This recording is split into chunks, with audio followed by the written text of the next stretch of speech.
Welcome, everybody. This is the October 11th, 2022 meeting of the Planning, Resource and Development Committee. Looking at the members present, it looks like Supervisor Morehouse is missing. I think she got in from her flight back from Italy last night at about midnight, probably. So I think she'll skip today. So we have a quorum. Approval of the minutes from September 27th. Do I have a motion? So moved. Supervisor Kinnear, is there a second? Supervisor Barrier? Any questions or corrections? Okay, all in favor, say aye. Aye. Opposed, say no. Minutes are approved.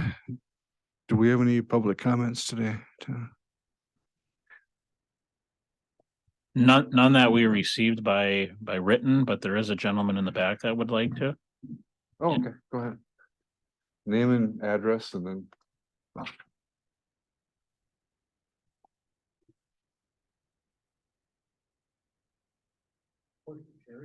the right button on the mic. My name is Jerry Murdut, E5905 803rd Avenue, Menominee, Wisconsin. I'm a member of the Tannertown Board, and I'm just here. This is when we first, the Lake Associate or the Lake District was first being proposed, we did not realize that the town of Tanner's property on the lake could also be included in it and be assigned special assessments on the property. So we have it on our agenda for Thursday night, and I am assuming that we will be asking that any town of Tanner property be withdrawn or held out from the Lake District if it is approved. And that's personally speaking, I think I like the idea of the Lake District trying to do something, but I also feel that it's very hard to clean water when you've got a dirty pipe coming into the tank. That's all my that was personal. That wasn't as a town board. That's fine. That's fine. Thank you very much. Appreciate it. Yeah. Oh, more? Another one? Okay, come on.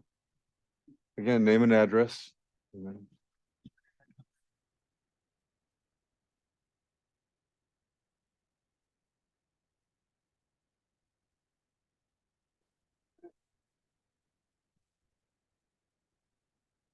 Okay. Johanna Kellner and 7455 537th Street, Menominee. So I'm basically want to speak about the same 2 points I spoke about the meeting before last.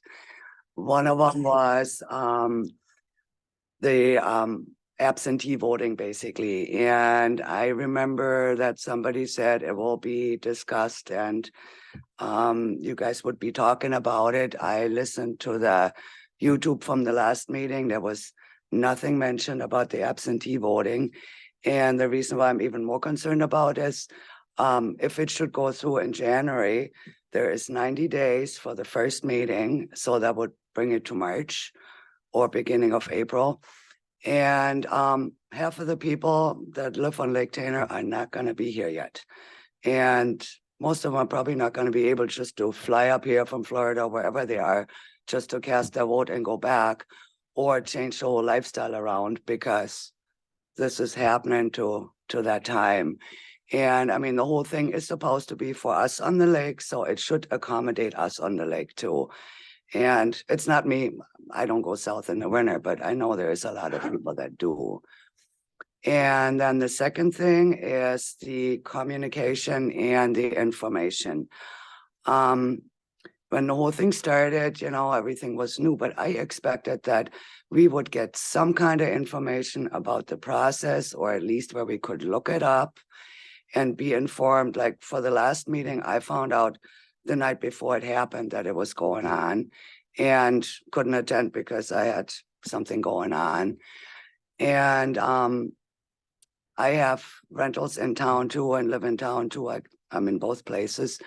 And when the Main Street project was going on that they rebuilt it, somebody updated everybody with emails that said, hey, reminder, there is a meeting about this, or this got decided, or you can look up information here so you can be informed.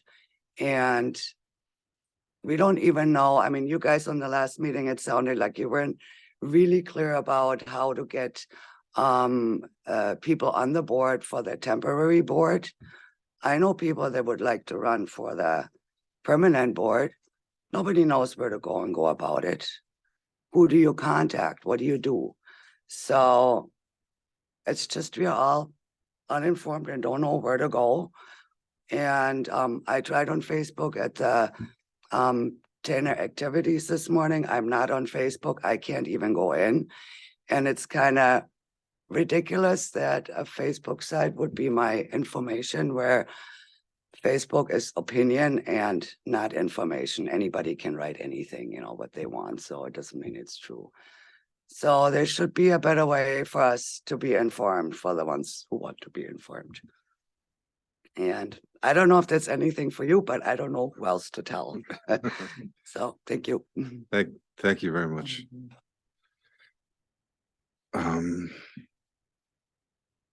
Anybody else? Yeah. We have no public hearing. Staff reports, Register of Deeds monthly report. Heather. Good morning.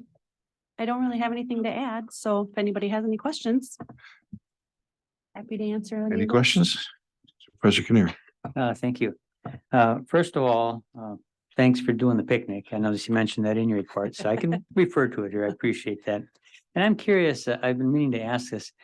You help people find information. Do you actually have people come into the office and say, hey, can you help me find this? Absolutely. Yep. Every day. Every day. And sometimes do they have very difficult requests to meet? Sometimes, yeah, we do our best. We just consider ourselves like the library, so the information is there and we can help people get started searching on their own. Sometimes we, help them along the way. We're there, so if they need help, we're there to help. But basically, we get them started, but there's always a wide variety of requests, and I think I listed it this month because there was so many strange requests and just different things. A lot of people doing different family research or searching property when they wanted to see who has owned their home, going back, following the owners all the way back. And so there's just been a variety of requests. And I think this month there was so many that I made a point of putting that in my report. But yeah. So if someone's watching this meeting and you said it's like a library, anybody's welcome to go in and they'll get help and absolutely be glad to do it. Yes, absolutely. Anytime we're there 8 to 4:30, Monday through Friday, during, regular business hours, excluding holidays. And yes, we do appreciate appointments for genealogy research, because if you want to search in the vital records, you do have to show identification and let us know what you're looking up in the vital records. But the real estate records are public records, so you're able to come in and research. Thank you. Mm-hmm. Any other questions or comments? Supervisor Burke. Thank you, sir. I'm just looking at your documents that are submitted electronically. Is that percentage going up all the time, or is it kind of holding its own? It's holding pretty steady at the 70% mark. We'd like to see it increase. It's just a much more efficient process for us. But if you're submitting documents electronically, it's not as though you're just emailing them. They have to actually go through a trusted submitter. So there's 4 vendors that offer the service. So there's a few local lenders that don't electronically record. So I think if those lenders got on board, that number would go higher. I think I've said it before, but through the pandemic, if it wasn't for electronically recording, we wouldn't have been able to stay caught up, trying to keep staff in the office, rotating through the office. The electronic recording is what allowed us to stay current. So But that's still a pretty good high percentage. it is. Yep. I'd like to see it higher, but 74% is pretty good. Thanks, Heather. Any other questions? Okay. The environmental services reports. Mr. Carlson. Good morning, everyone. I don't have anything to add unless there's any specific questions, just business as normal. Questions? Okay, Tom, thank you.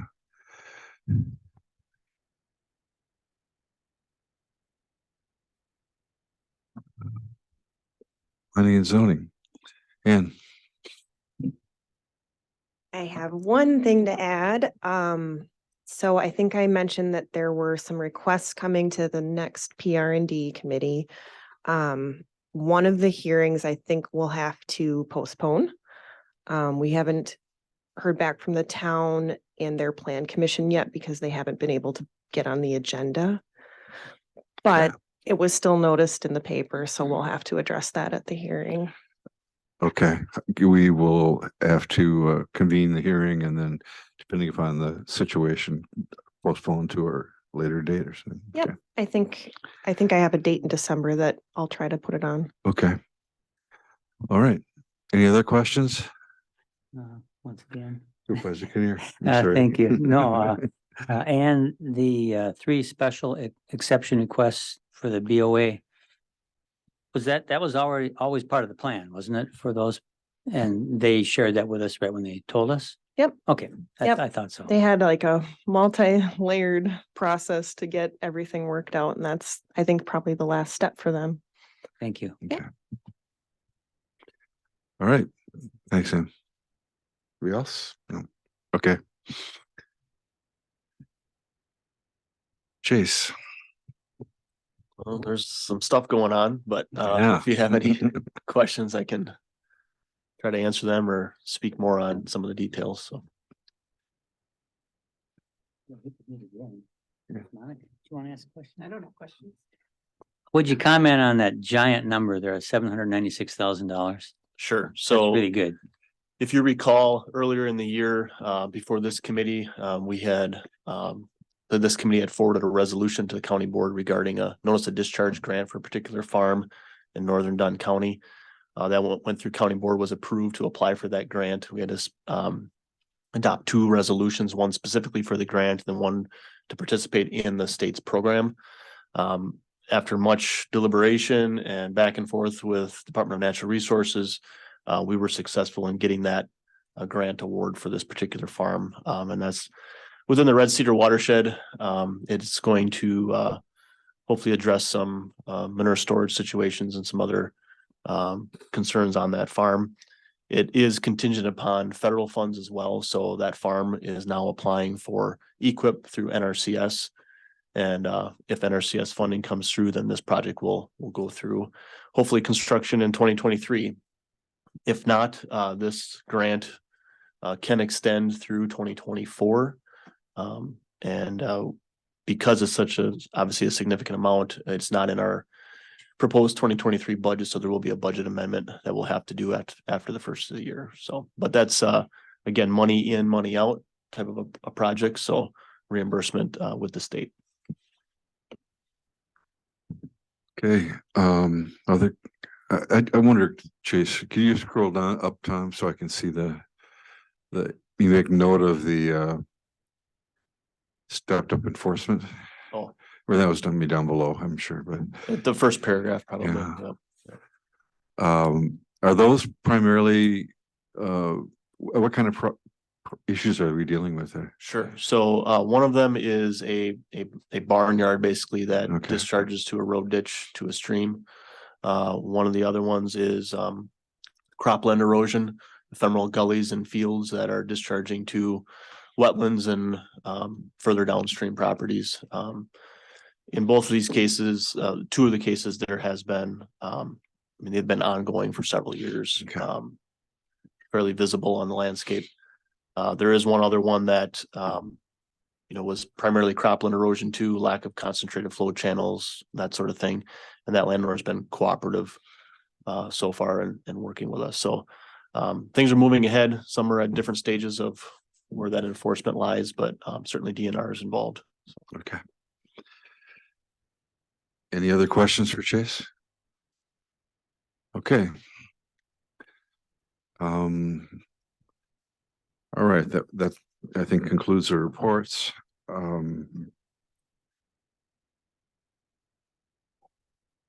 Consideration of actions, variance requests from the town of Menominee. Mr. Carlson. Sure, thank you, Tom.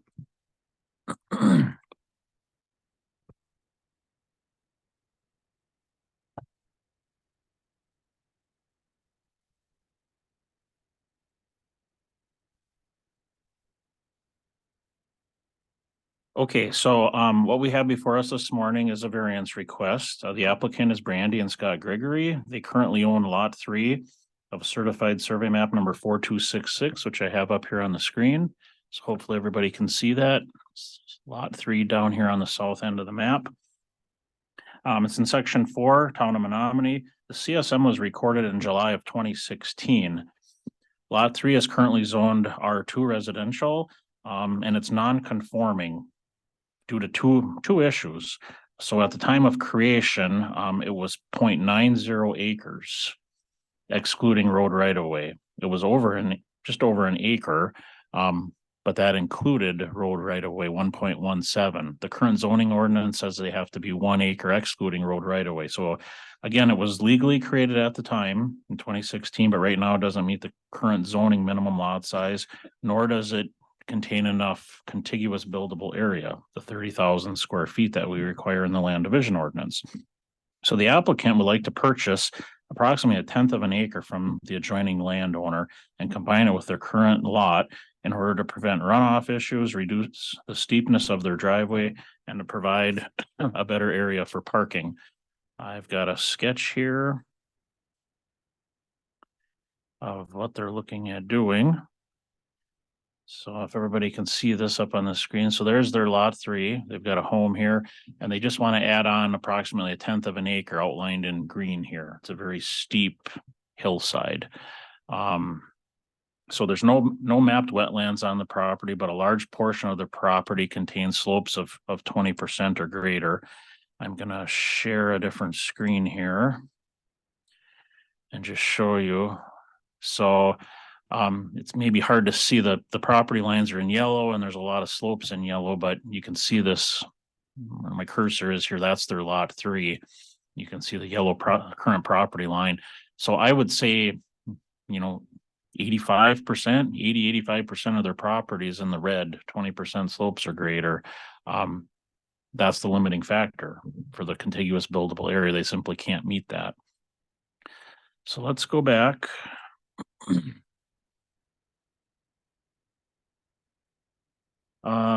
So again, there's 20% slopes on a lot of the property. By adding this new parcel on, it triggers our county land division ordinance, full compliance. Section 16.46 sub 6 of the ordinance states each lot must contain a net contiguous buildable area of 30,000 square feet or more. That existed prior to concept review. Right now, even adding this small piece on, they would only end up with about 5,800 square feet. That's free and clear from those 20% or greater slopes. So that's considerably short of our requirement.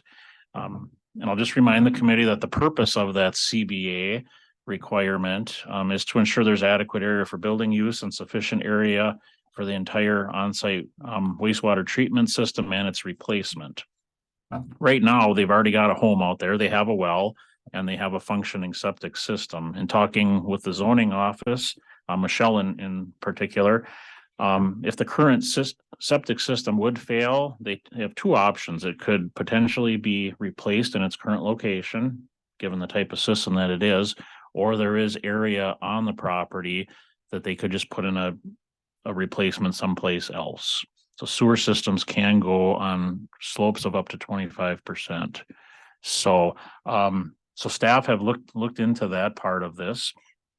The granting of the variance would effectively remove the area nonconformity. So the amount that they're going to add on is what they're short for the minimum lot size. So as long as they add 1/10 of an acre on, they will end up with a new lot that's 1.00 acres excluding road right of way. So we're taking an existing non-conforming lot and removing at least that portion of the nonconformity. They still won't meet the 30,000 contiguous buildable area requirement though, so we need to keep that in perspective. So the existing CSM, again, as I stated, was created prior to the adoption date of our chapter 16. It's an existing non-conforming lot. It will eliminate that non-conformity. To comply with the 30,000 contiguous buildable area requirement, they would have to purchase a substantially larger piece of land than this green area. Which results in a hardship for them. And perhaps the neighbor, if I'm the neighbor, I don't know if I want to sell them that large of a piece of land. So it does create a hardship for them. I'm not going to go through all the variance requirements. It's in my staff report. If there's any specific questions on them, I can certainly stop and answer them. One thing we have to look at is if we grant the variance, is it going to be contrary to Wisconsin statute or administrative code? And adding the small piece on would not be contrary to either those Wisconsin statutes or the administrative code. So based on the above analysis and variance requirements, I'm recommending approval of the applicant's variance request. Enlarging their lot, I think, is a good thing. And doing so, I believe, is consistent with the purpose and intent of chapter 16. I'm just going to go through here. We did look at the certified survey map. We've got an application. They've paid their fee. They also submitted a written brief. Would you like me to read this, or did everybody have a chance to read this in the packet? It's not that long. I could read it. I don't think you need to. Tom. Okay, but they did have, just to summarize, they had some water intrusion into their home this year due to the topography. So purchasing this 1/10 of an acre, they're planning on putting in some type of a retaining wall, which will allow for better parking and hopefully alleviate some of the erosion problems that they've experienced recently. And also, it sounds like the neighbor is not really mowing this area. Or it's quite dangerous to mow the area because of the steepness. So they have a purchase offer in place contingent on this variance request being approved, and then they will follow up with a new certified survey map. So again, what they're doing, they feel, is improving the suitability of the property. The applicant could not be with us today, so hopefully I explained this well enough. If there's any questions, I did have quite a long conversation with Brandy about this, so I'm quite familiar with their property. I will turn it back over to you, Tom, if there's any questions. I'd be glad to answer them or try to answer them. Yeah, any questions from the committee? Okay. So we need to approve the variance request to create, basically we have it here, create a certified survey map.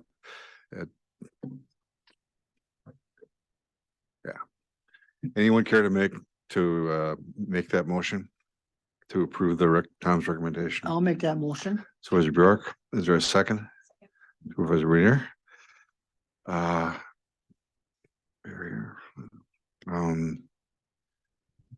Any questions, discussion? All in favor, say aye. Aye. Opposed, say no. Motion carries. Thank you. Okay. Bowes Lake Tanner Rehabilitation District, public hearing report. A review of the report and possible recommendation to the county board. I'm gonna kind of lean on staff a little bit to help us through this too. So it seems to me like I think you got some clarification from Nick Lang about what the next steps should be or could be. Chase, is that right? Correct. Yep. And my understanding is that what's required of us at this point is to approve the report and forward it to the county board.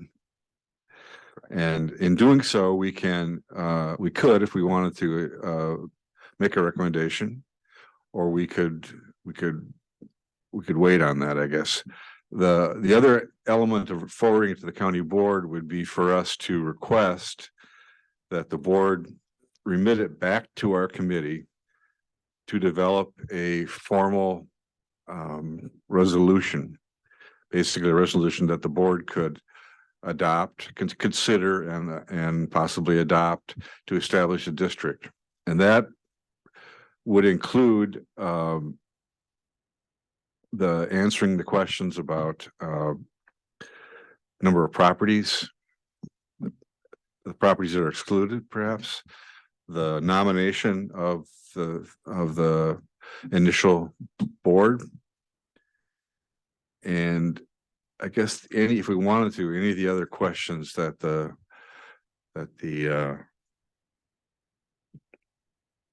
committee applicants raised. So the idea is, as I understand it, Chase, you tell me if I got this wrong, but is that our role is to do the public hearing, develop the report, submit the report back to the county board, and then the county board needs to take action on it. In order to facilitate that process, we would be asking the county board to basically remit it back to us so we can develop a formal resolution that makes sense, that would authorize the district, and bring that back to the board for them to take action. Is that a fair summary, Chaser? Did I miss anything? I think that's accurate. I think the thought is that this committee is closest to this topic, and it was expressed at the previous PRD meeting about this committee recommending the initial Board of Commissioner nominations. So that is, you've summarized it well, that a request to county board to bring back to committee to complete the final order, recommending or disapproving, whatever the reasoning is, answering the appropriate questions, nominating the Board of Commissioners, and then that way the full board has something formal to act upon. Do you have any questions? Does that make? Mr. Chairman, can we put any like restrictions on it once it's approved?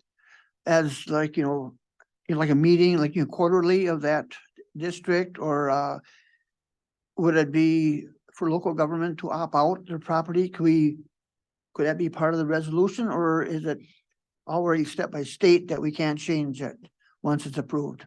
So the ability to specifically to the boundaries of the proposed district. So as was mentioned earlier in public comments, it was discussed within this meeting and previous about the removal of municipal properties. We do have a map, and I can pull it up here in a minute. It is a draft map of removal of the municipal properties, both or among the towns and the county, and what that would look like. That is within the authority of the county board to adopt the district with the amended boundaries. What the county board does not have the ability to do, and that is submit or provide or require any specific restrictions beyond what the statute allows. Those decisions, as far as quarterly meetings and that sort of thing, it's all set based on the annual meeting of the Lake District itself. So, yeah.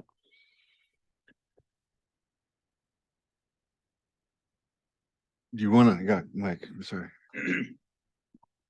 Could you refresh my memory on the timing? Because if it comes back to us again, I'm just curious. At the public comments today, it was mentioned that if this is approved in March and people wouldn't be back, it might behoove us to set it up so it does get final approval as late as possible so people can be back for it. But so what's it going to be timing again? Sure. So on the screen is a very generic, what's laid out in statute for the timeline. We are currently within this 3-month window. So at this decision today, moving this to county board, the report would go to county board by October 19th. And then there is another 3 months. So it says within 6 months of the hearing date, which is actually 3 months to go, basically.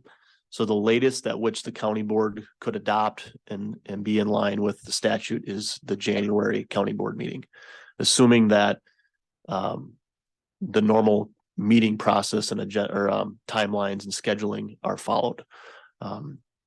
So January 18th would be the latest. There is that 90-day window following the county board's action. The first 30 days are for any appeals that may be submitted. And then within 60 days after any appeals is when the initial board of commissioners needs to hold a meeting, elect officers, and basically set up a schedule for their annual meeting. And they can, by statute, conduct business as a lake district at that time as well.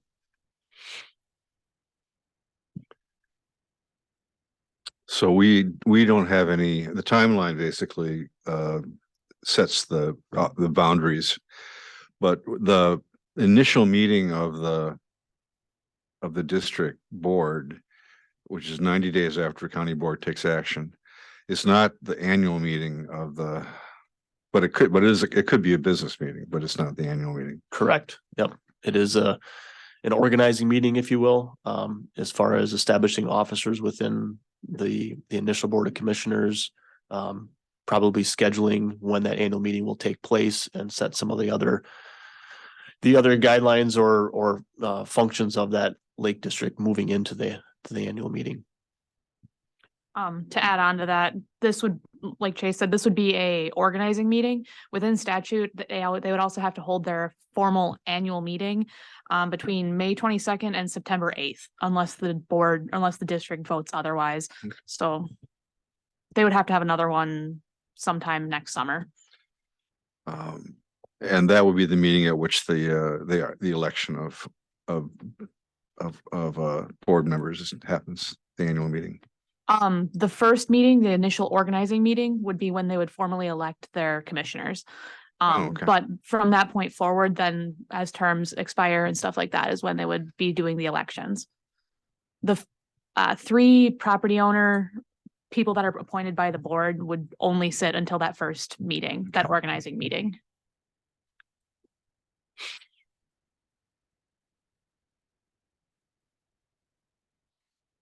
Any questions? So what do you guys propose that we review the report sort of and Yeah. Yeah, Okay. if you don't mind, maybe I'll Yep. just give one last run through on the Yep. report, where we're at, how we got to this point, and then a few other considerations that I think the committee should be thinking about for the next. So let me just jump back here. So again, this report has been part of this committee's packet, ever since August 9th, or following the meeting of August 9th. August 9th was the public hearing, properly noticed public hearing. All of these meetings have been properly noticed, are found on the county's website. So this report has been in some variation in the committee packet since then. This report includes a lot of the comments that were held or heard at the public hearing, including written comments. Unfortunately, because a public hearing was held, this report does not include any comments, either written or provided after the public hearing, are not included in this report. It's very specific about what the public hearing report is to be. Certainly there has been comments following that, and it's to the county board's discretion as to how you consider those. But as far as this report goes, this is what we're required to include. With that public hearing, there were a number of questions either by members of the public or this committee, and we tried to answer and those questions in this public hearing report. The first being, what are the next steps? So again, it was mentioned earlier about the 4 primary questions. So those are laid out there in the report. We talk about the initial board of commissioners and what that makeup is, what the authority the county board has to nominate or to select those initial board of commissioners. And then there's a number of other questions here that have been in the report all along. Jumping down to, I think there's a question may have been brought up earlier as well about absentee voting and what's that? Second question, I missed it.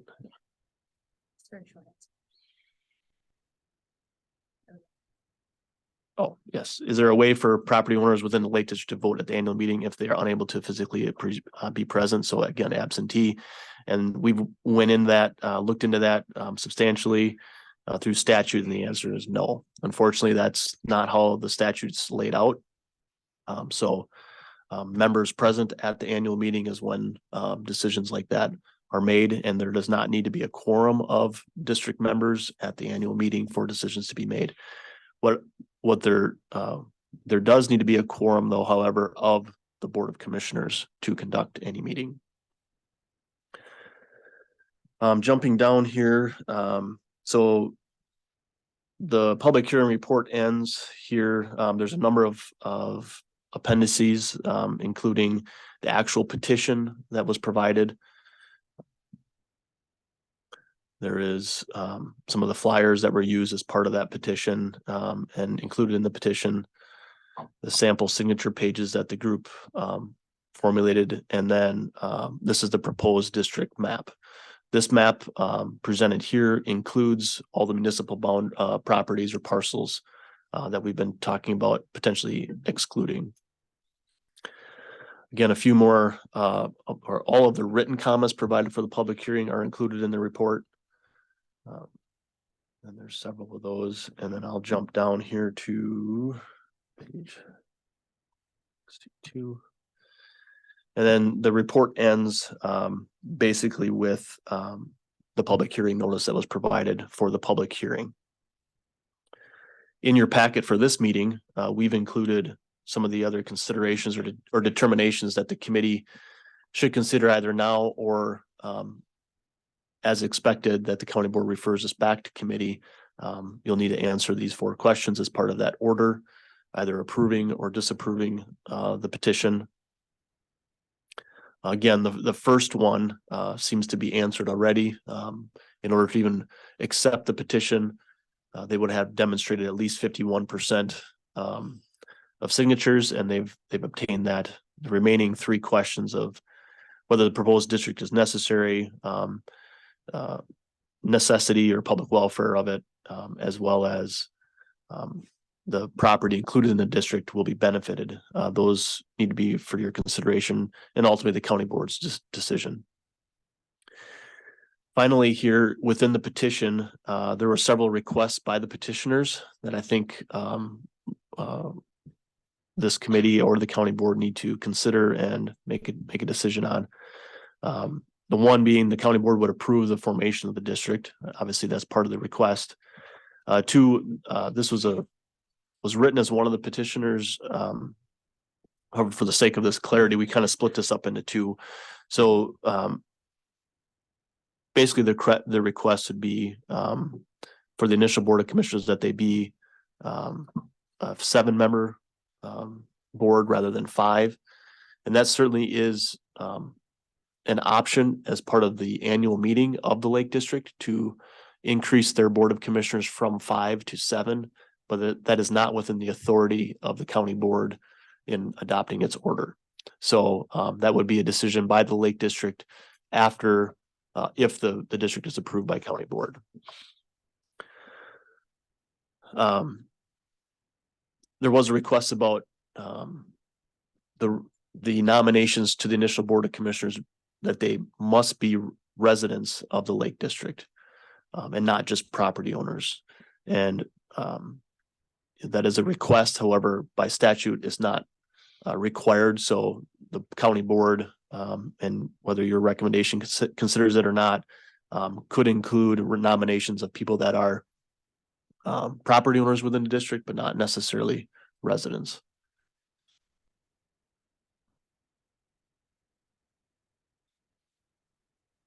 There was a request for filling the initial interim board of commissioners with existing members of the Red Cedar or Friends of the Red Cedar Basin.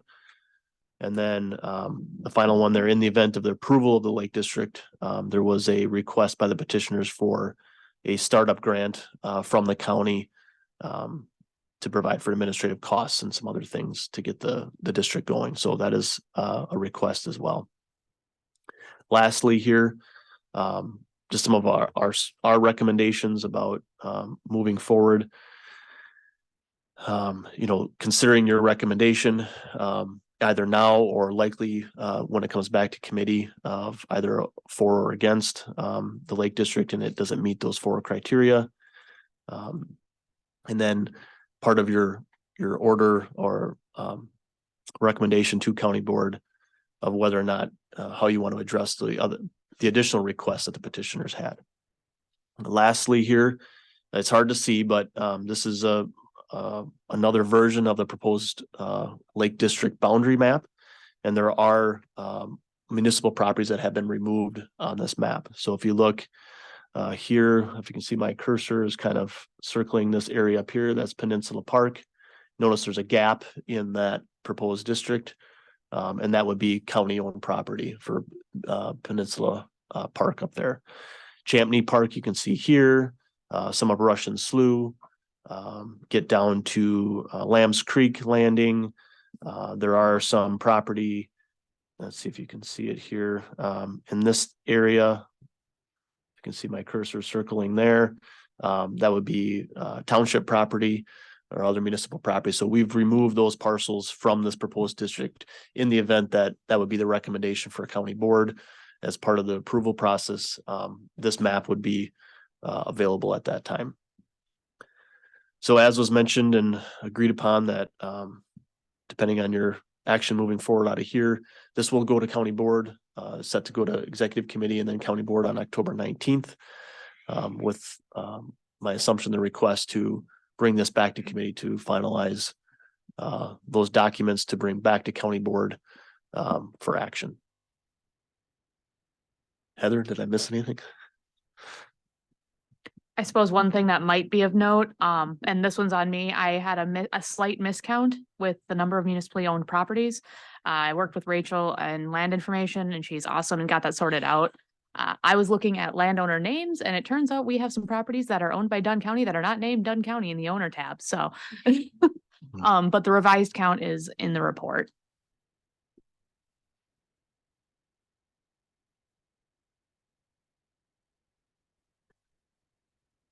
Okay. Yeah, real quick, Tom, I'm Yeah. sorry. I just pulled that up. So if you recall in previous versions of the report, I think it changed by 2 parcels that were not counted before. So it's still fairly consistent with what we had anticipated. So it's not a large portion of property that's going to be now excluded.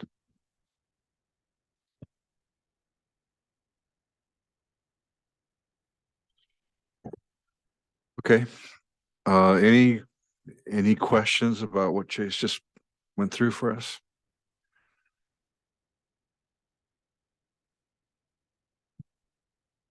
So we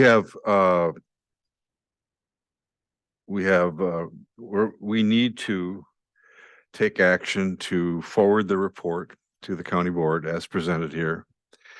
And we need to, I think if the committee agrees, we need to include in that, in our, I'm not sure how this is a resolution from this committee, probably. The formal terminology in the statute is an order. Right. We're asking Yep. the order the board is going to do is going to be an order. Order, yep. But what we're going to could do do is a resolution forwarding this to the board. So, right? I mean, we're going to ask the board to send us to remit Yep. the request back to back to us to develop a formal order to establish it that would establish a district. Sure. So it's going to be by motion of the county board to bring it back to committee. And then this committee would provide its recommendation via order back to recommended to order. Right. So that's back to county board for that's action. probably the simplest way we do it, right? We do, and then our job is so the board would receive it this month, and they could take action on it. If we get as soon as we get the order back to them, the draft order, they could, and whatever recommendations we make on the request, they could take action on that at their convenience. And most likely that would be the January meeting, but it could possibly be earlier than that, I suppose. Right? So our job once after today would be to go back to the process of refining the formal order that would go back to the board, addressing the questions that would need to be provided in that order, and maybe most importantly, nominating the initial board for the district. So we would provide some names back to the board that they could, we would propose names that they could include in their establishment of their order establishing the district. Hope that made some sense. Am I getting that right, Case? Yeah. Yes, I think so. Okay. I wasn't part of the meetings you had with Nick, so I'm kind of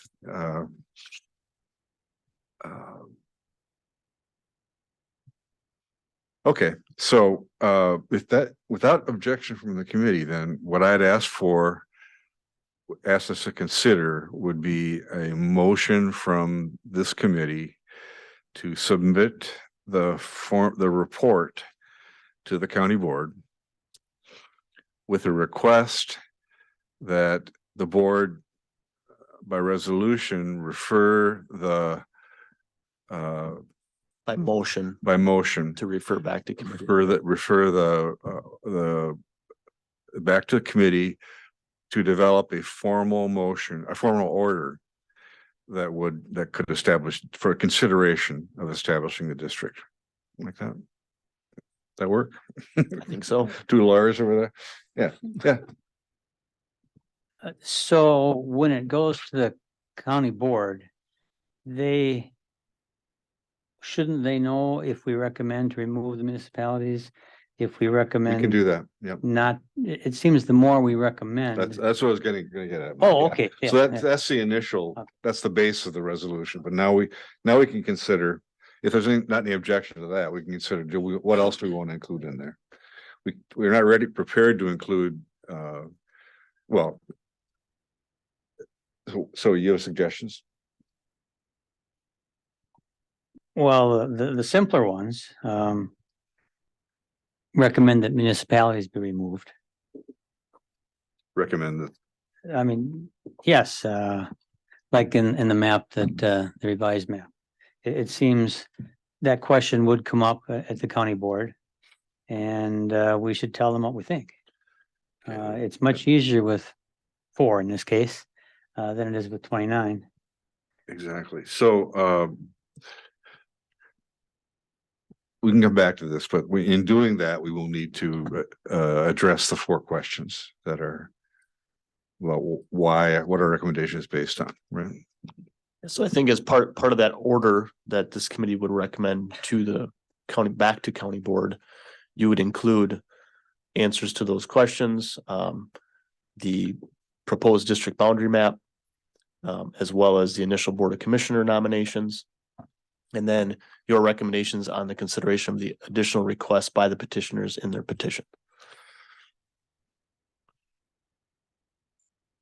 So Mike is suggesting that, and I think he's right, that the board is going to want to know what, after all this time, what is the wish, what is the determination of the PR&D committee with regard to the establishing this district.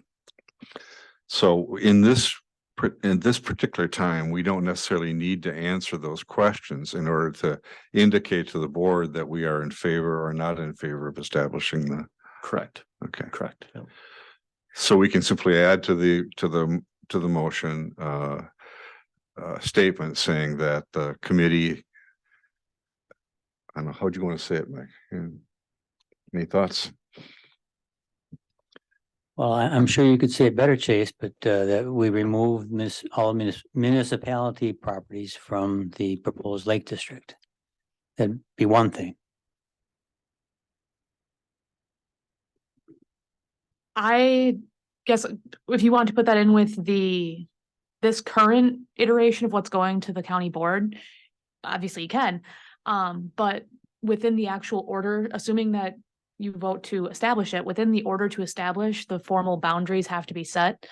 And so that would have to be come back included. to us. And That would have have to in be. in a formal way Yeah. through the order. Yeah. So we wouldn't have to, it would be more appropriate in a way to establish that. I think we kind of are all in agreement on that, but that would be part of the process of developing the order. But we could have a simple statement that said the committee, after reviewing the testimony and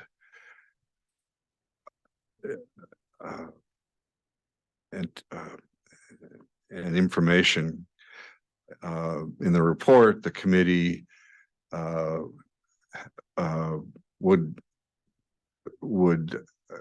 committee committee either recommends establishment of the district or does not recommend establishment of the district. So then we'd have a motion that said, look, here's the report. We're asking you to refer this report back to our committee to develop a formal order that would include, I don't know if we specify this, that would include the delineation of boundaries, would include what else is there that we? The initial board of commissioners. Board of commissioners. 4 of the 5. The town of Tainter is aware that they would have to nominate the 5th. Right. And then their name, you'd have to name them. Sure. Name them, boundaries, and the board of commissioners. If the board decides to deny the petition, then that order would have to outline why. Yep. Question, Tom? Yep. On the commissioners, we get the list that we would, submit, but they might be on that commission on the district for only 2-3 months until the annual meeting, right? Right. So it could be a completely different commissioners after they have their, Probably if would it is be, approved. it might be, yeah. okay, I just want to kind of clarify Yeah, that correct. myself. Yeah. 3 of the 5 could have a complete overturn. 2 of the ones that are appointed would be permanent. No, not permanent per se, but Because there's a different time schedule, right? Like for years, sort of. like one's on for like 2 years or 3 years and. The board of commissioners, so the initial board of commissioners is 5 members. 3 of them would be, so 4 of them would be appointed by the county board. One of those members would actually be the formal county board appointment, and that's a permanent position. So, Oh, okay. yep. So the county board would always have somebody on there that's sort of acting as something of a, voice of the county in Lake District matters. Another appointed member would come from the town of Tainter. In statute, it's the town with the largest valuation, which is Tainter in this case. So they would have the appointed members. At the first meeting of those 5, 3 would have to be up for election. And that's where the property owner's resident sort of wording comes in. And if it would go from the 5 to 7, that would be at the first annual meeting also then, right? Yep, that could be at their first meeting, it could be at their annual meeting or any meeting after that, Right. but that is at the sole discretion of the Lake District. Okay. Thank you. And going forward, we probably, we should maybe perhaps consider what the procedure will be for the county to determine its board nominees going forward. So would that remit to this committee also? So in statute, it references Land Conservation Committee Right. as the typical appointee, but it does not have to be. It can Right. be someone else. So we would probably ask the board to designate this committee.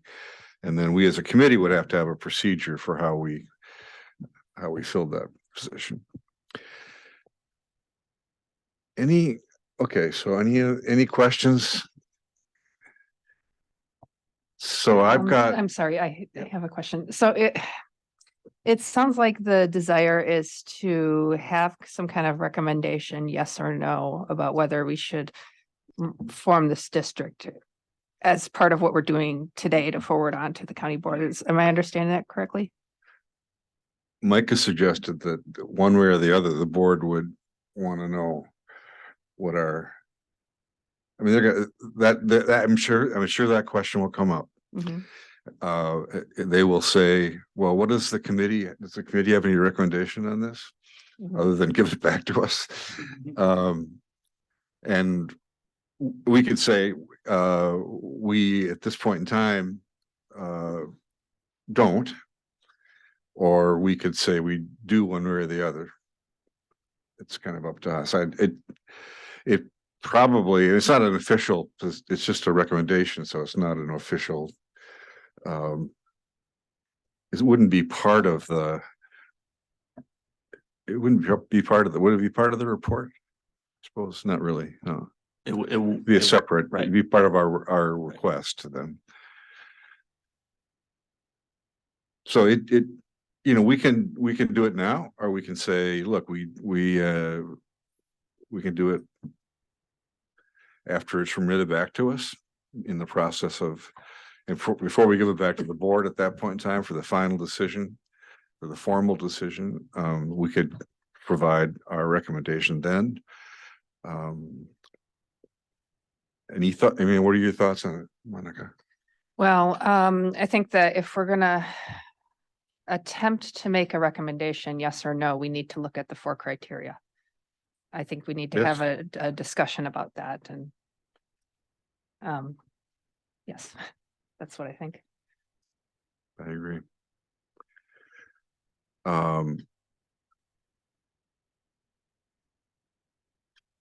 Well, we do that.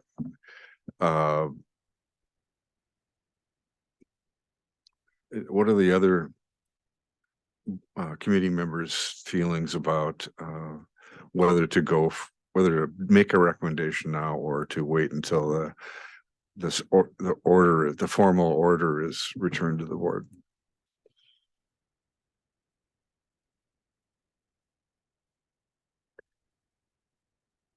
The other option would be to go through these 4 items and simply record our position on them and submit that to the board. But maybe to clarify things, let's go. I don't want to rush these things either. So let's take the time to go through these 4 points and get a sense of what the committee feels about this. So number 1, signed by requisite owners of property in the proposed district. The report says that it has been. That has been Right, met, yeah. correct. Yep. Yeah, so we established that. The proposed district is necessary.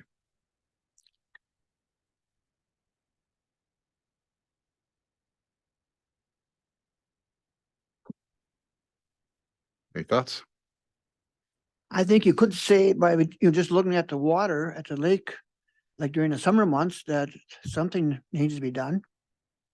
So I think it is necessary at least to look at it that way. Thoughts? Yeah, I mean, there's a, as the report points out, there's multiple examples of districts being formed around the state to work on lakes. And so it's not a, it's a step that many lake shore owners have or areas have decided is a necessary tool. 3, public health, convenience, necessity, welfare. Is this a good idea in general for the?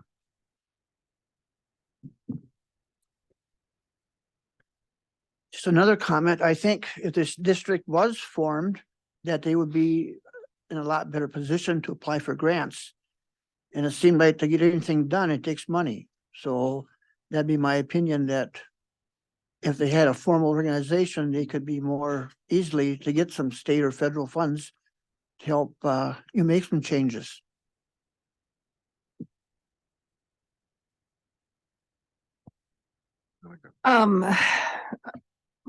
Okay. What I'm wondering is there's a lot of different things that the Lake District could do, right? A lot of different problems that they can address, right? And so I'm wondering, what is the scope of the type of problems that we're looking at? I mean, if it's problems about like shoreland restoration, right? That's the sort of thing that this Lake District could take on. Mhm. If the concern is, what do we do about the blue-green algae in the lake? We had some public comments, written, submitted before the hearing, and also comments, testimony. People who expressed concern that the problems need to be addressed at the watershed. At the level of the watershed, and expressed doubt that the Lake District per se would have any ability to address these problems and be successful. So I have some concerns if we're looking at it about that problem in particular, and whether we need to narrow our scope or look at it more broadly.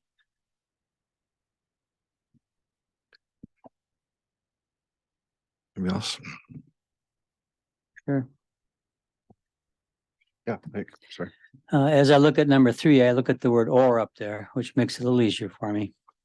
Public health, I'm going to reword it, or the comfort, or the convenience, or the necessity, or public welfare will be promoted. So if any one of those could be done, its requirement's been met. Now it said will be promoted. I wished it would have said could be promoted, but if you look at all of those, if you do no harm, even one of those, you're going to help something somewhere along the way, or at least it appears that a Lake District could do that. So I think number 3 is met. Yeah, I generally agree. One thing that makes me a bit uncomfortable about the whole process is that the applicants chose to focus on some fairly narrow strategies that don't take into account, for example, the comment that we had this morning, the pipe that's coming into the lake, or the many pipes that are coming into the lake. But that doesn't say they couldn't. There's no reason that those are examples of what a district could do, and it may be an example of the kinds of things that this district will prioritize. But there are a whole range of things. There's no reason why, in theory, the county could identify target properties that are causing significant erosion or runoff into the lake, and establish a program to work with those farmers for them to develop more comprehensive management practices on their farms. And that's something they could do. I think some districts have done something like that. I know that, I can't remember the name of the lake, but in southern Wisconsin, they work closely with the neighboring landowners to try and address those things, and they provide some funding for that. This district could also do that. So I think it's just the initial strategies outlined by the applicants are not the full scope of what the district could do if it were established and the citizens around the lake decided they wanted to try some other things. My thoughts, anyway. So what you're saying, Tom, is that they could take some of their funds and go outside the Lake District to do some improvements? Yeah. Okay. Yeah. So he said, look, there are 10 properties that directly impact the water quality in the lake. We could fix those 10. We'd make a significant difference. But we got to convince the farmers to do it. We have to have matching funds. We have to work with the Land Conservation Department. That's an option that district could embrace, and I would hope it would. But we'll see. It's democracy. Anything else on number 3? Number 4, property will be benefited.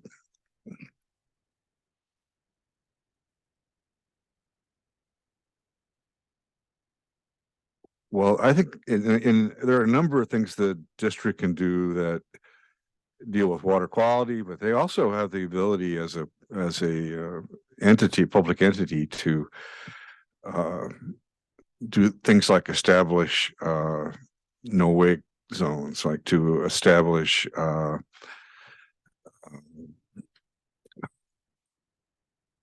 and those certain regulations with regard to use of the lake. I have no idea whether they want to do that or not, but if there were a problem that a usage problem that was seemed like it needed to be addressed, they would have the power to propose some regulations that could address that, and that I think could provide overall benefit to the landowners.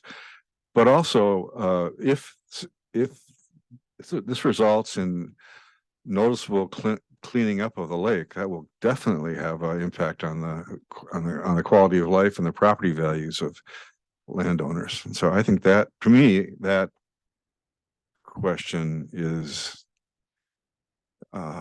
sufficiently addressed. Anybody else?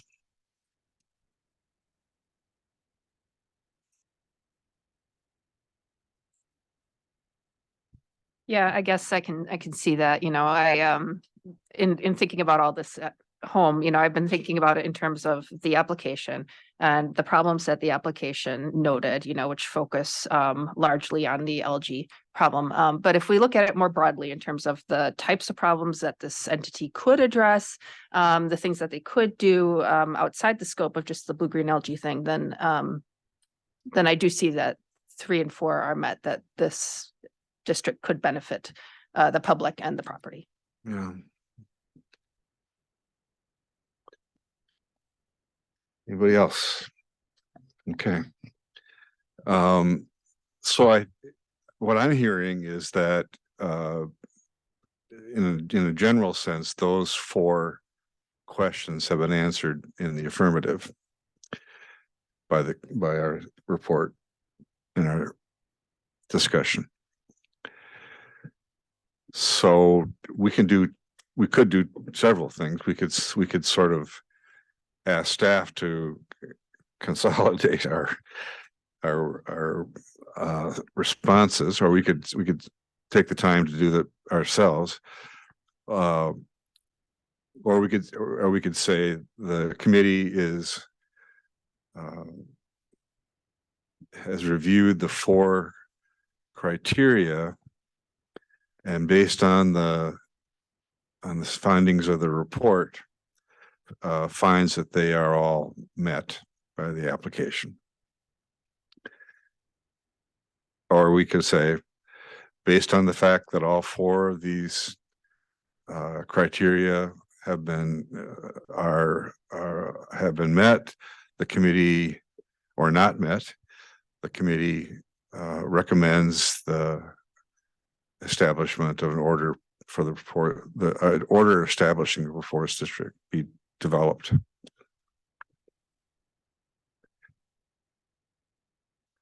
I'm looking for opinions here. I'm fishing around. I gotta try that over there. Sweet spot by that log. Yeah, that's a good idea, Mr. Chair. It seems between now and 2 or 3 or 4 months down the road, we're not going to have any other information, any more information to help us. We have the information we need now to make recommendations. It's our job to do it. Government is slow enough as it is. Yep. You've mentioned I get a little impatient once in a while, but and that's not good sometimes. But this time I think we know what we want to do, and we've got the information. We should send basically what you just said, at least. We should send what we've decided or what we feel is in the best interest to the county board, so that they've got something to work off of. And we've sent things there before that they've turned down. So they can do what they want. So Okay. I'd like to at least say that it seems like we agree that we believe they've met the 4 criteria to establish the Lake District, and that's all we need to say. We believe they've met the 4 criteria. I mean, and I think maybe some other recommendations too, but at least that one. That seemed Yeah, that seems about right to me. I'm in agreement. I my comfort would be to include a bit of an explanation for some of these, particularly 3 and 4. About the interpretation of them as being broad in terms of the sorts of things the Lake District could do and not limited to the blue-green algae problem. Could that be done verbally? As Sure. I know Supervisor Quinn will be asked questions. He's going to cover for all of us. He'll defer to me. And you'll defer to Heather. And then we'll get Nick up there. No, I don't have any problem with this. I mean, I think we should, you know, I agree with Mike that it's time to move forward on it. It's like everything though. It's been difficult to sort through exactly what, you know, our role is and how we're supposed to do it. But here we are, we've done that. So the resolution or the motion from our committee, what I'm hearing is motion from our committee would say that in the committee feels that the applicant's application to establish a district has met the 4 criteria established by the ordinance, by the statute. And then I don't know if you want to include those in the motion. Then if we want to add some comments, let's think about what they would be right now. So if we say, if we include this in there and then we say, okay, the petition is signed by a requisite, I think that's self-evident. The proposed district is necessary. Is there a comment we need to add for that?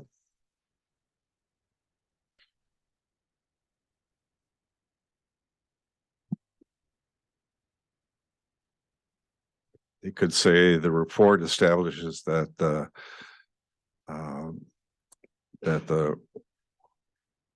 that Lake Tainter clearly has a significant water quality issue, and that lake districts are seen as a valuable tool for lake owners to have the ability to address water quality and other lake use issues. So yes, it's necessary. 3, public health and comfort and convenience. Thoughts? All right, so since I'm being the stickler on this, No, I agree with you. Okay. No, yeah. I think that 3 and 4 can be addressed together. I think that the wording could be something like, well, the petition focuses on issues concerning blue-green algae and sedimentation, comma, it should be noted that lake districts can address a wide range of problems, such as, you know, a list of 3 things that we think they could be successful at. And then maybe leave it at that. So let's start with your first sentence, which I don't think I think everybody wants to deal with blue-green algae and sediment.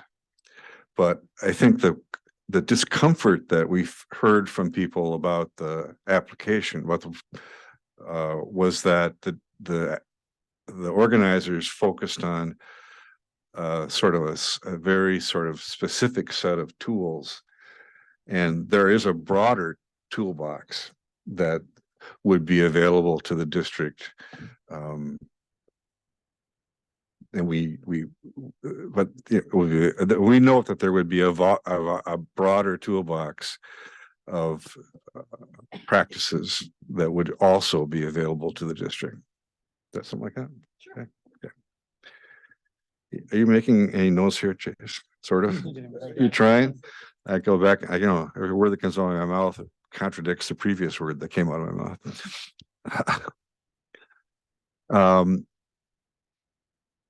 Well, for simplicity, why don't we have that be the answer for 3 and then the answer for 4? I think is any thoughts if we On number 4, I think that's almost a two-sided like knife. I think the property values and that you would like benefit the property, but also they would be a little more deficit by having another layer of government imposed on them. So that's what I mean. It's kind of can go either way. Yes or no? What's the balance? That's why you're the chair.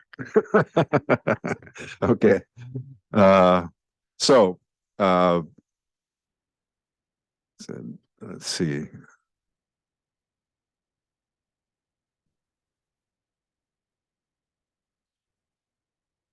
Say while the proposed district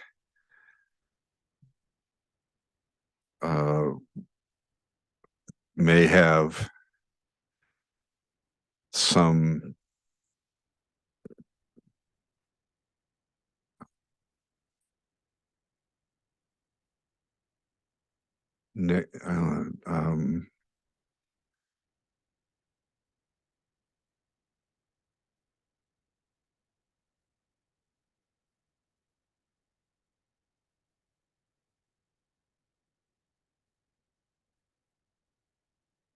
they have some burdens for landowners or property owners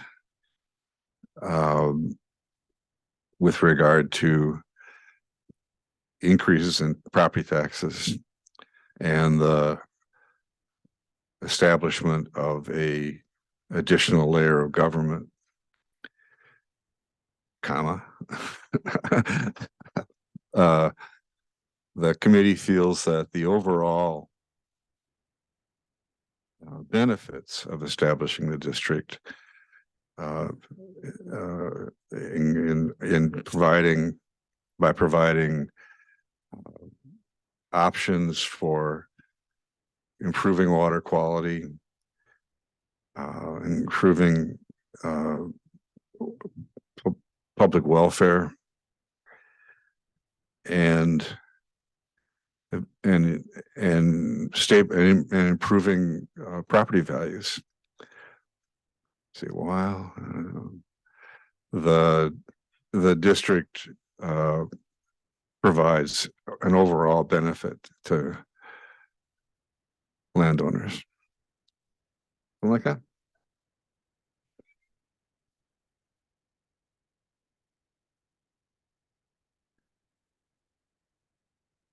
Now, is that in the committee's mind a sufficient?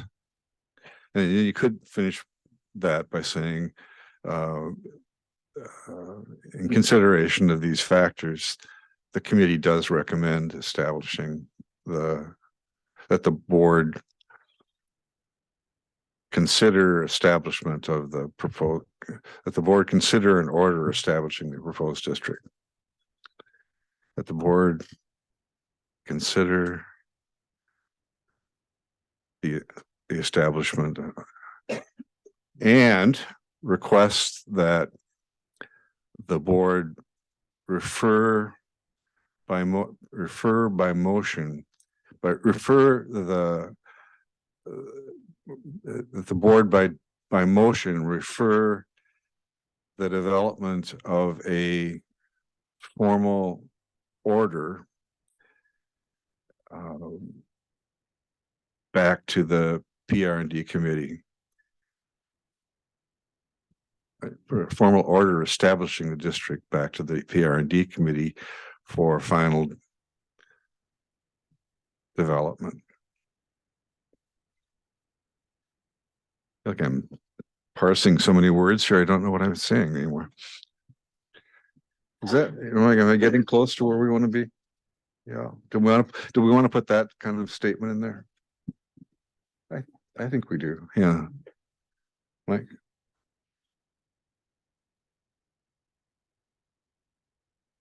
You got it? Think so. Yeah. Okay. A lot of trust goes into this. So, is there anything else we need to include in this, or is that sufficient, do you think, Chase? Since we're deep into this, do we want to, let me just jump to some of those other considerations and determinations. Maybe they can be addressed now rather than part of the order.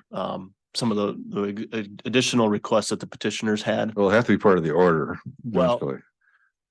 Certainly it will, but there are some requests like, establishing 7 members versus 5. Like I think we've addressed some of those, but let me just jump to. So maybe what we need to do is sort of outline those requests that will be dealt with in the formal order, and those that the committee is recommending not be included in the formal order.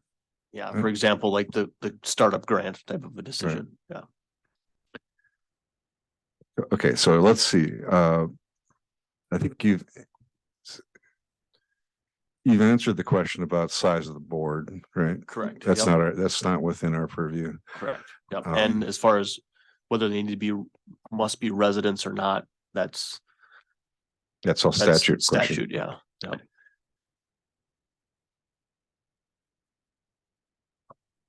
So as far as number 3 here, filling the initial Board of Commissioners with members of the Friends of the Red Cedar Basin. So I guess a conversation about how, we've had, whether or not we have people contacting our office as in interest, or if they're contacting you directly, how we develop, how this committee is going to develop or solicit for the initial board. Potential nominations, yeah. Nominations, yeah. So let's talk about that. I mean, do we want to include that in the? Isn't all that's required here is to say that the committee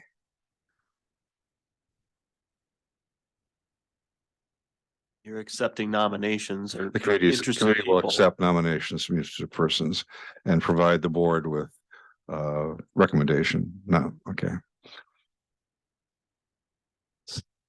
That's really all we need to say. I think we don't have to sit here and think about how we're going to do that necessarily. If they ask us, however, which they might, I think we would say we will accept nominations from the general public or from anyone who is interested. And I know that the committee, the organizing committee, has volunteered to provide us with a list of potential nominees. And I know several people have contacted you, Chase, about being willing to be on it. Yeah, I've had a couple. Yeah. Okay. Startup grant. The committee does not recommend providing a startup grant. That was my question right there. Yeah. So Is that your feeling? I mean, we don't have any money.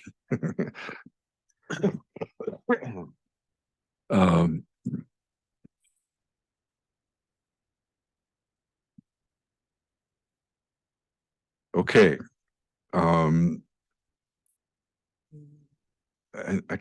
would like to read back the resolution or the motion, but I think it's can you summarize it, Chase? Try to. So I have recommend that the county board consider the establishment of the proposed district, and that the county board refer the development of a formal order establishing the district back to committee.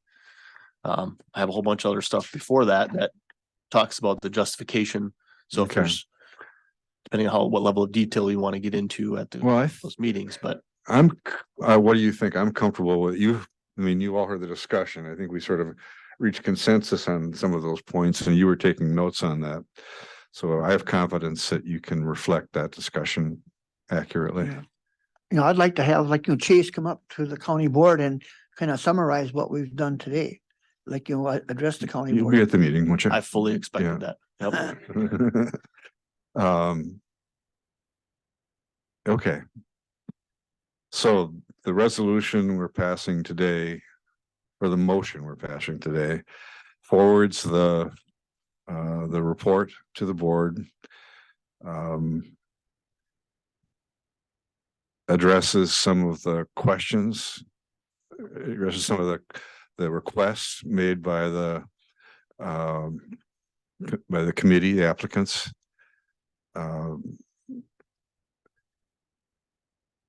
Addresses the 4 questions that are found in the state statute and includes a recommendation that the board establish a district. Move forward in establishing the district. Does that make sense, everybody? Okay. Anyone care to make that cumbersome motion? Okay. Is there a second? Is there a second for it? Sure, I'll second. Any discussion?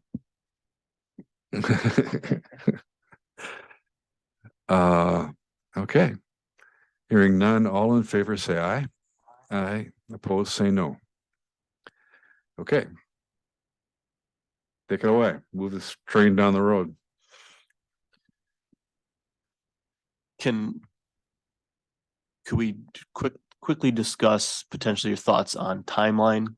So certainly the county board meets on October 19th. If that motion is accepted and referred back to committee, it could be on the next committee meeting of October 25th, if you choose. So when we think about the next, I can go back to agenda here. Future agenda items. Just trying to figure out what we need to do as staff is getting this on which agendas and that sort of thing, what your thoughts are. I mean, I think the only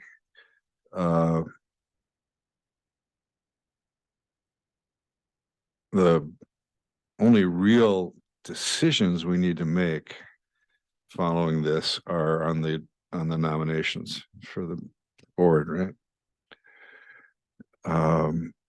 The other things are just, it's like developing a formal order. Correct. That is clear and concise and the board can act on and not have to do what we did today, basically. So it seems like the agenda for the next meeting, to me, it seems like the agenda for the next meeting could include a discussion of how we want to manage the nomination process and how we want to go about handling the nomination process and developing the formal order. And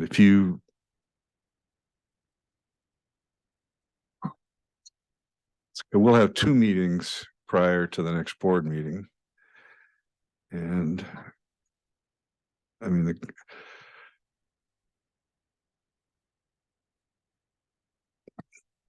maybe we'll get a sense from the board of how fast they want to act on it too. But so we have to have agenda items for the next PRD meeting for the 25th, in next week. So, we'll put on there as, a discussion on the nomination process and potentially have a draft order, I guess, as part of the packet. Or we could wait on that. I think Okay. we just talk about it a little Just bit. talk Maybe. about it. Yeah. Okay. But the next meeting will be before the following board meeting anyway. So. Okay. Any other discussion? Any announcements? Any other agenda items want to bring up? Okay, then we're adjourned. Thanks, everybody.